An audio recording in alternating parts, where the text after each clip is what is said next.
Guys, it's Aaron here again. I'm going to be talking to you about another bowl pick today. This is the San Diego County Credit Union Poinsettia Bowl between the Utah State Aggies and the Northern Illinois Huskies. This is one of the closest ones spread-wise of the entire bowl season. Right now it's a 1-point difference on the spread, and it looks to be a really strong game from both teams. I'm going to start by talking about Utah State. These guys went 8-5 this year in the regular season, including 7-1 in the Mountain West Conference. These guys started off the year with Chucky Keaton, who was supposed to be a Heisman candidate, but he kind of had a rough go of it. He was playing really strong. He had 1,388 yards and 18 touchdowns in his time there. But the team went 3-4 under him at the start, with losses at Utah 30-26, USC 17-14. BYU 31-14 and USC 34-23, or Boise State, not USC. Overall, these teams were all really good teams, though. They all, except for Utah, made bowl games, and Utah was one of the best teams that didn't make a bowl game. Once again, ask Stanford. In between there, he beat San Jose State 40-12, solid. These Utah State boys did, and they also beat Air Force 52-20 and FCS team called Weber State 70-6. Going into that, they were 3-4, and when Keaton went down, it looked like the season was probably over. But a freshman named Daryl Garrison stepped in, and he played really solidly, and this team just kind of turned themselves around midway through the season. And in conference play going down, they won 5 straight games, ending the year against New Mexico, Hawaii, UNLV, a 13-0 big win over Colorado State, who was a tough team this year, and a 35-7 victory over Wyoming to end the year. And these wins all got them into the Mountain West Conference Championship game, actually, against Fresno State. And they played them tough all the way down to the end. Garrison had kind of a bad game, and he got knocked out later on in it. And overall, they came really close, but Fresno State was able to get the win 24-17 and take that title game.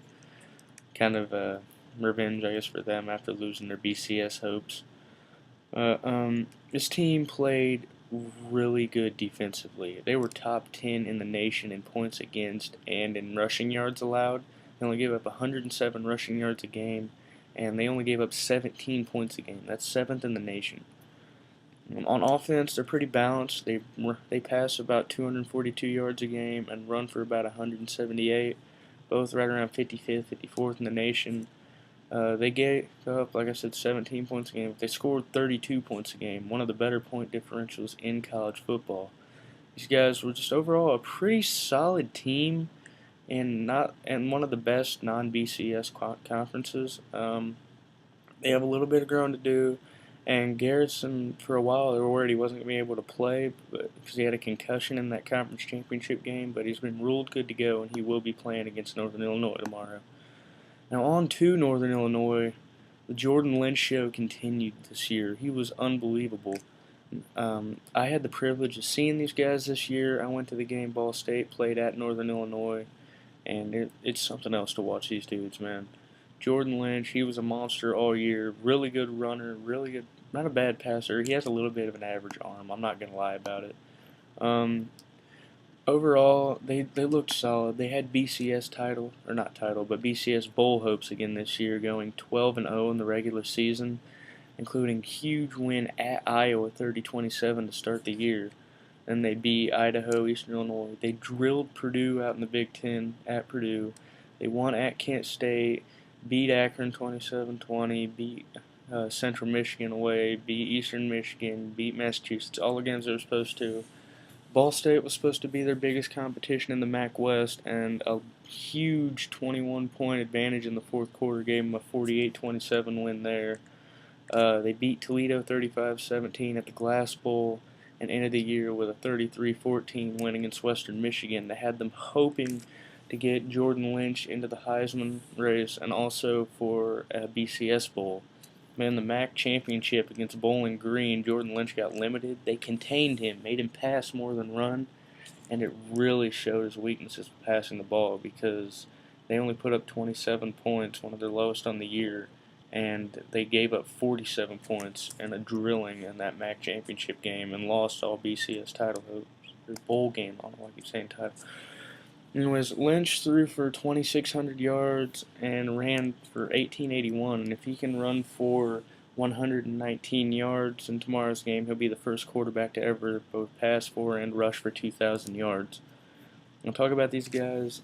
Passing, they're 73rd in the nation, 223 yards a game.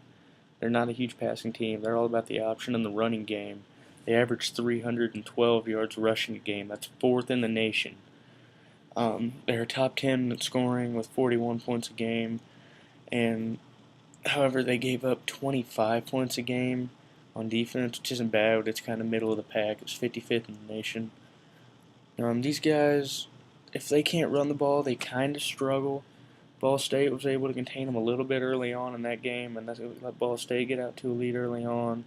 Iowa contained them at times, and that's what led to that one being real close. And Bowling Green contained them and made Lynch throw the ball, and that's how they beat him. Overall, that's not good for this team because they're going against Utah State, who just does not give up rushing yards. They only give up 100 a game on average, and it's going to be really tough, I think, for Jordan Lynch to run the football here. I think that Northern Illinois is still going to get theirs. I think it's going to be a really close, hard-fought game. I think it's up to Garrettson to not turn the ball over. Same for Lynch. He threw 2 touchdowns in that MAC title loss. I think overall it's going to come down to the wire here.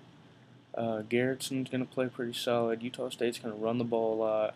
Northern Illinois' running defense was really suspect. Ball State was able to gash them at times, and Bowling Green was really able to run the ball on them. I think the running game is going to be key here for Utah State if they're going to win. DiMartino's going to have to run really solidly, and I think they're going to be able to. Northern Illinois is a really good team, and one of the only MAC teams I was a true believer in at times this year. But I think that there's something off with them in terms of running the ball, and Jordan Lynch has to pass. I just don't think they're that capable of winning. This is literally one of the worst matchups they could have gotten for this bowl game, and I think it's going to show. Utah State's going to move the ball well, and I don't think it's going to be very high scoring because Utah State's not a very high scoring team. But I think overall the final score is going to be really close, and I'm honestly thinking 20-17 Utah State with a late field goal. That's my pick for this game. Let me know what you guys think in the comments. Get at me tomorrow afterwards if you want to discuss it. Take it easy, guys.